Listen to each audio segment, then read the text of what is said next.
So tonight we're talking about calling and how that relates to our network of relationships. How's God calling us to reach the people who are in our sphere of influence?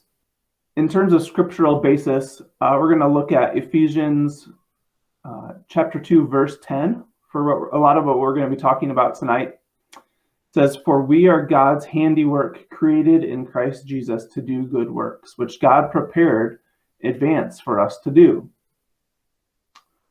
And you can see this, what you can get from that verse is that every person is a unique, handcrafted by God vessel for expressing the fullness of Jesus.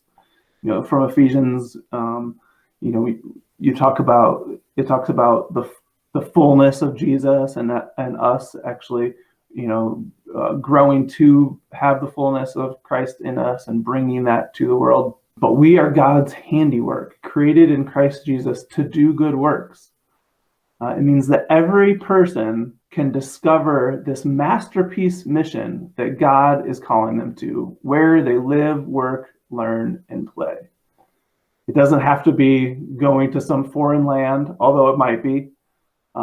But each one of us is called to reach the people in our network of relationships. And God has this unique way, this unique masterpiece mission that he's calling every single one of us to. And so tonight we're going to break that down a little bit and look at how we can understand that.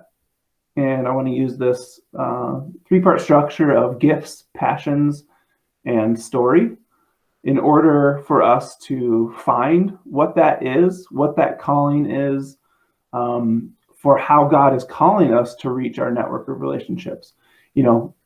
It's probably not wise to try to just reach everyone all at once.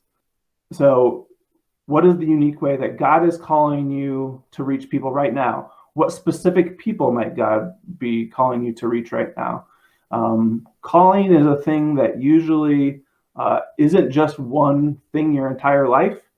From a lot of people that have studied this and guided people through learning about this topic, this can change several, 3, 4, 5 times over the course of your life. The unique way that God is calling you to reach a specific people group, or the way in which he's calling you to do that. And so we're going to be looking at spiritual gifts. We're going to be talking about passions and story. And we're going to be triangulating those three things in order to help us discover what that is.